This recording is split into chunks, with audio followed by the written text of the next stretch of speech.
Hello you guys, welcome back. If you're new, then thank you for stopping by.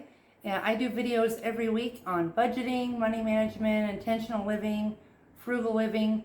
If that's the kind of content that you like, then you're in the right place. And I'd love to have you for a subscriber. So let's get into today's video.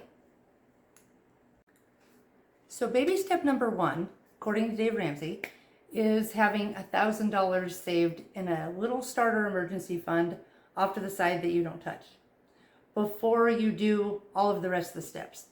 Now we did that, and then as we were going through, I would add a little bit more to it, $20, $50 or whatever, because it made me nervous only having $1,000 in there.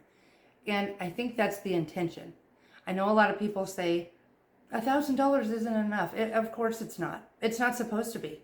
It's supposed to make you nervous so that you try to smoke through baby step 2 and then get this emergency fund built up. So that's what we did. We did do the 1,000 and then we just added to it a little bit. So baby step number 2 is paying off all of your debts, smallest to largest.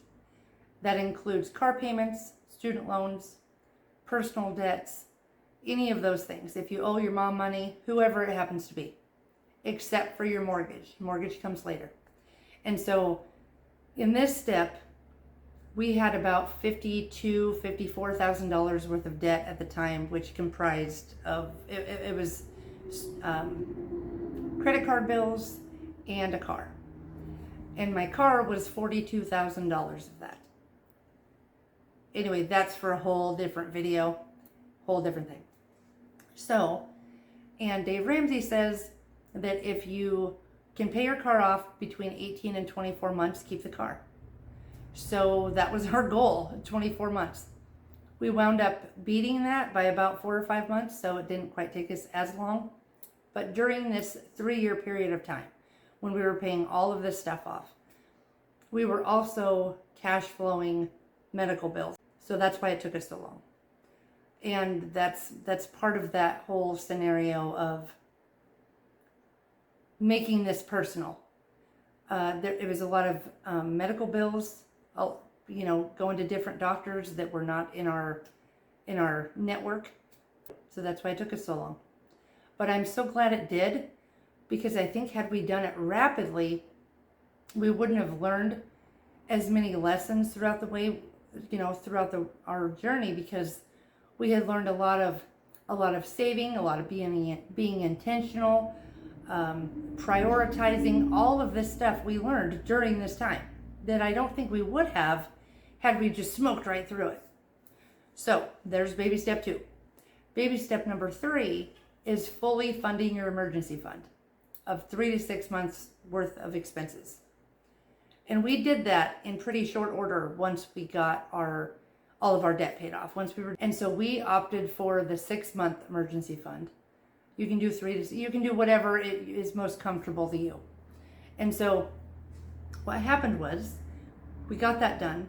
We sold our house, bought a new house, and thank God we had that emergency fund, because within the first 6 months of owning this house, we had to use all of the emergency fund, and it was all within 3 weeks.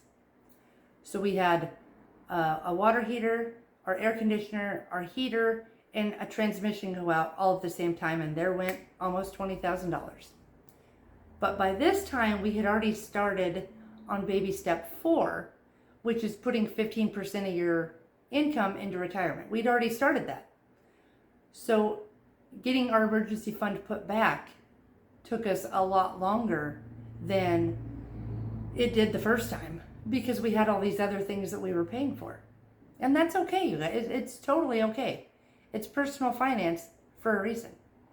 Now at this point, we didn't have kids at home. So baby step 5, which is funding your kids' college, we skipped it. We didn't have any kids to fund college for. So we went straight to baby step 6, which is paying off our house early, which is the step we're in right now. And so what we do is we put a certain amount on our extra on our mortgage every single month. It's also what we did with our emergency fund, is instead of having a different number every month, we made it a specific number and had a goal as to when we were going to get there. I guess the moral of the story is it's personal finance for a reason. So you have to make it work for you. And that's exactly what we tried to do, is make it work for us, our lifestyle, what I knew we would continue with.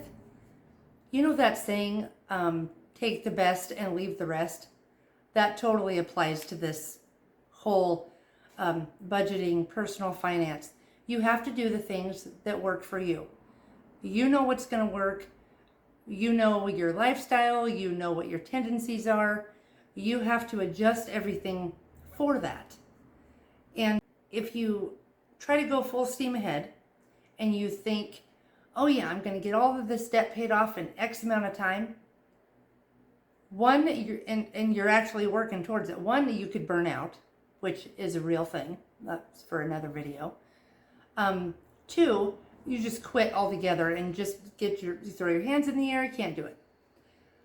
So let's try to avoid that and try to make these different programs and all of this advice and all of that fit with us and what we have going on. So I would like to know, not necessarily what you think of Dave Ramsey, because that's not the point, but if any of his advice you have followed and what has worked and what you tweaked a little bit.